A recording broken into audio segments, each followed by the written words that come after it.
let's do... Which one do you want to do, Caleb? Do you want to do... Let's jump into Kathril. Yep, let's do Kathril. Yeah, I like Kathril. Okay, here we go. Maybe. Okay, here we go. If you guys have any questions, just please throw them into the chat. We'll do our best to respond to them. Okay. As before, you got your oversized commander face card. We're not going to pull it out this time. Got your box. And all of those goodies. Oh, okay. I just realized why they're putting this in. So be careful if you're putting all this stuff back in. They put this little white thing in here so that you don't scratch up your cards with the fun little thing. So cool. I was wondering the whole time, what the heck is that for? Ooh, this is already exciting. Check those out. If I can find this pull tab here. There it is. All right, before we even jump into Kathril, do you want to tell us what he's kind of about? Yeah, so Kathril, do you have this one here? Oh, we can just pull this one out. So Kathril, this is actually the deck that I'm going to be playing on our Duels of Peak episode. It is, I'll just read him real quick. He is 2 white, black, green for a 3/3 legendary creature, Nightmare Insect. When Kathril Aspect Warper enters the battlefield, put a flying counter on any creature you control if a creature in your graveyard has flying. Repeat this process for first strike, double strike, death touch, hexproof, indestructible, lifelink, menace, reach, trample, and vigilance. Then put a +1/+1 counter on Kathril for each counter put on a creature this way. So it's essentially a rap song. There's a lot to it, yeah. But it introduces keyword counters, which is a new theme of the set, and they actually included these keyword counters on here. Sweet. They're little punch outs. I don't know if you can see those or not, but just punch them right out, and there you go. You've got yourself a flying token, an indestructible token, death touch, etc. Yep, super cool. So cool. That's I'm interested to see how to keep track of this. I don't know if it's gonna take a lot to keep track of it, if it's gonna be too much, but I think keyword counters is a really cool mechanic that doesn't seem like too much. Yeah. Like maybe Mutite seems like sometimes. Yeah, for reals. I'm super excited to see what you end up doing with this. And there is Tyam. He is also an incredibly good commander. Is Landon doing a video on Tyam? I think I am, actually. Oh, you are? Okay, sweet. Yeah, so we'll have a video for Tyam as well. Again, make sure that you go to YouTube, look up Command Valley, and subscribe to our channel. Yeah, we'll link it in the chat repetitively over the course of the stream. So we've got Jannik and Nikara. To be honest, I cannot remember what these guys do because I wasn't super impressed with them, if I remember. They were right. very good. They're good? Yeah. Oh, okay. Well, then maybe I need to read them. So these are the partners. Jannik has Vigilance, and it says when it enters the battlefield, exile another creature you control until Jannik leaves the battlefield. When you do, distribute X +1/+1 counters among any number of target creatures where X is the exiled creature's power. Okay, cool. And then with Nikara, she's got Menace, and whenever another creature you control leaves the battlefield, if it had 1 or more counters on it, you draw a card and lose 1 life. Okay, sweet. So what do you do with those then? So the cool thing about this, number one, what I like in partner commanders is that you don't need both of them on the battlefield to do stuff. Nikara can already draw you cards, and Jannik can already give you some ETB effects. So the way that we thought about abusing this is by having a lot of blinking shenanigans, where you blink Jannik to exile another creature, give it +1/+1 counters, and then when it leaves the battlefield, it distributes them among other creatures. And then if you have Nikara out, you can also draw cards off of it.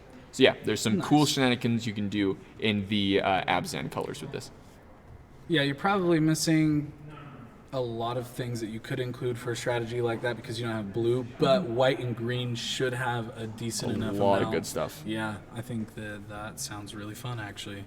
All right, we've got tokens again. Okay, let's check out the mana base real quick. There's the first chunk if you want to showcase those, and then I'll just grab the rest here in the back.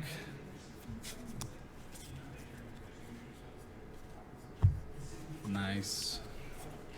I think the rest are basics. Super pretty. I like the R on these basics. Yeah, dude. Especially this one. That's cool. Yeah, I love that forest. Okay, and then we've got our rare dual lands plus the exotic orchard again. Gavney Township, that's a really good card. Grim Backwoods is also a really good card. Sungrass Prairie. So I think that all of the decks include at least one of these from that cycle. Blighted Woodland, Command Tower, Rot Farm, Crowsam Verge. That's hey, this is a fetch land. Budget fetches. Yeah, so you got your budget fetch there, and Memorial to Folly. Sweet. Good.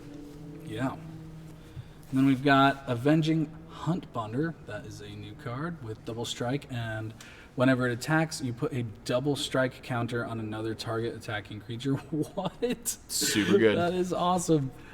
Cartographer's Hawk is the promised ramp that did not... promised ramp. Yeah, we were promised ramp in white, and we got Cartographer's Hawk. So it's probably what we deserved, but not what we wanted. Just kidding. All right, then we got Vitality Hunter. Daring Fiend Bonder. He's pretty cool. He looks crazy. Netherborn Altar is interesting. For 1 and a black, you could get an artifact that you can tap to put a soul counter on it, and then you put your commander into your hand from the command zone. Then you lose 3 life for each soul counter on it. So instead of having to pay extra to cast your commander, you can pay life. And as we all know, we are given a little bit more life in this format that we love so much. So that is a really good way to be able to cast your commander again. It's a very, very exciting card. Yeah, it is really cool, and I'm sure that there are a lot of shenanigans that you and Landon will think of. This is the gold. Obscuring Haze is the Force of Green commander card.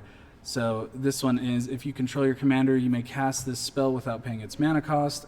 You can prevent all damage that would be dealt this turn by creatures your opponents control. So it is a one-sided fog. That is just... I said this in the set review. I'll say it again. Anytime that you can do something without paying its mana cost, if you can cheat in mana cost, no matter how small the effect, it is stupid good. And the fact that in Commander, fogs are not always the best, but if you can just, for free, nuke somebody's combat step, and, you know, because sometimes somebody just swings out with all their stuff, they think you're done, you're tapped out, and you, boom, you play an Obscuring Haze, and then all of a sudden you can pull off a win from that. Yep. That tells me that I will be looking, and I will be checking their mana, I'll be checking if they have their commander, because this card will hose me. I guarantee it. Yep. I just don't know when. That's going to make people like... Okay, so a guy that we play with named Andrew, he plays a Xanagos deck, and that thing is scary because you can die out of nowhere. But the turns that he wins on, he usually has to swing with everything or a ton of stuff, and he's not going to expect that. He's going to have to get used to me running Obscuring Haze in all of my green decks. Yeah, if somebody uses it once, then you'll think about it for the rest of the time. Yep, Selective Adaptation is a really good new card. I love this. Oh, I missed a land. Slippery Bog Bonder is awesome. It's got flash, hexproof, and when it enters the battlefield, you put a hexproof counter on target creature, then move any number of counters from among creatures you control onto that creature. Wow, that is impressive. I missed one land. We've got Nesting Ground, and Nesting Grounds, and this is also a really exciting new card. You can tap to add 1 colorless, or you can pay 1 and tap it to move a counter from target permanent you control onto another target permanent. So then you can activate this ability only anytime you could cast a sorcery. That card is insane. Super good. Here's a really fun word soupy card that they included, a Chroma Angel of Wrath. That is going to be really good for Kathril in the graveyard. Angel of Finality, some great Howard Lyon art. Cataclysmic Gearhulk,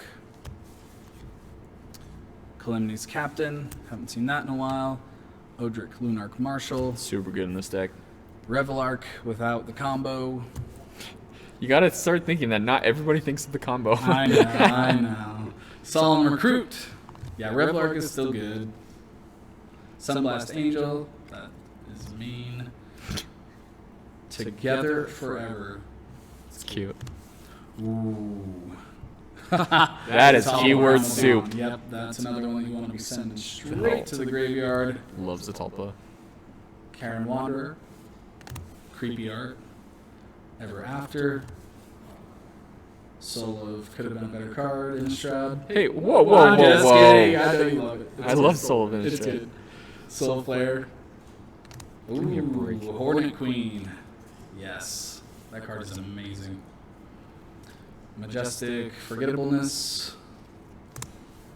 Sorry, I know. You're being so mean to these cards. Splinter Fright. Abzan Ascendancy. Pretty good card. That is a card. Ooh, we've got our Planeswalker, Ajani Unwielding. This is not the one that you can gain 100 life with. Okay, that's what I thought we had here. Okay. Reveal the top 3 cards of your library. Put all non-land permanent cards revealed this way into your hand, and the rest on the bottom of your library in any order is his +2. Oh man, I thought that was going to say graveyard. That's exactly why I took this out of the deck. Bye. I mean, Johnny is good. He's good. He's good, but the fact that his +2 doesn't put stuff in your graveyard makes me think, even though you can -2 to exile something, I find different slots. Arcana of Valor's Reach. Is that from Battlebond? That's a fun card. That is, yeah, that's from Battle 1. Dead Bridge Chant. Every time I've gotten this out, it's done nothing for me. But if you can get it out and do some fun stuff with it, go for it. I think you probably could in this deck. Yeah, absolutely. You just probably are building good decks. Oh, burn. You know what, Griffin? You're probably right. Doom Blast. Destroy up to 1. Wait, what? Destroy up to. Choose up to 1 creature, destroy the rest. Wow, that would have been terrible had I read that backwards. Okay, yeah, that's a really good. A little bit overcosted. Destroy up to 1 creature, choose the rest. Yeah, jeez. That's a little bit overcosted, but you get to choose your most keywordy, souped up, counter full creature, whatever. Well said. Yes. That was a terrible phrase, but whatever. Karmetra. I love Karmetra. That is a good deck all on its own. Mimic Vat, we won't even talk about how many games I've lost to Mimic Vat. It's a really good card. Love Mimic Vat. Yes. Bonder's Ornament is Bonder's garbage. Just kidding. Play it if you're playing with just these Arcane Signet. I'm sorry, guys. Are you hungry? No, I just ate. Did you take a nap? I did not take my nap today. There's Commander Sphere. So, I like that Commander Sphere. Was that an Otrimi? No, I don't think it Otrimi was. did not have a Commander Sphere. Okay, well, should have, because Commander Sphere is awesome. Soul Ring and Swiftfoot Boots. I love that there's a Swiftfoot Boots in one and a Lightning Greaves in another. Yeah. That's very interesting. All right, and then we've got, again, some cards from the main set. So we've got Blood Curdle, Unbreakable Bond. That seems like it'll be really fun this weekend to play with these 2 cards. This is what I'm hoping to open. This is what I'm hoping to open this weekend.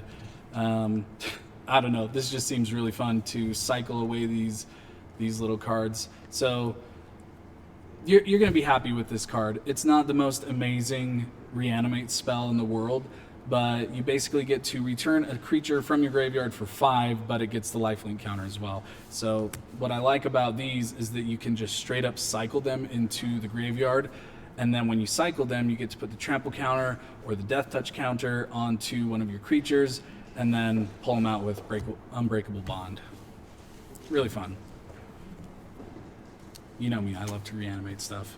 Yeah. There's the impetus stuff that we have already talked Covered. about. If you want him in your deck, put him in your deck. If not, take him out. Aerial Responder, he's pretty awesome. He's got 3 keywords on him, so that's great. And Burial Rites, also really good in this deck. Vampire Nighthawk, I was going to say that guy is the white Vampire Nighthawk. Here is the actual Vampire Nighthawk that I didn't know was in The here. most classic Magic card for me, probably of all time. Yeah, that is a great card. Miss Innistrad. Acidic Slime, great reprint, along with Cultivate and Harmonize. Ooh, I like that new art on Harmonize. So, Yeah, that's actually really good. I like that a lot. So we're getting into some really good ramp here. Sakura Tribe Elder, Cultivate, all of that. You're Oh, gonna be hey, really check it happy out. with Secure Tribe Elder went back to its old art. I don't know if you guys remember last yeah, I year, they did. switched it to It was the promo art from a previous card. Was it? Yeah, that was Yeah, it was art on a interesting. promo, but Now it's back. He's back. he is back again. Satyr Wayfinder. So just more ways to put stuff into your graveyard. Skullwinder is kind of it's like, help me out here. Oh my gosh, E-Witness. Eternal Witness. Yes. Thank you. Ewit. Ewit.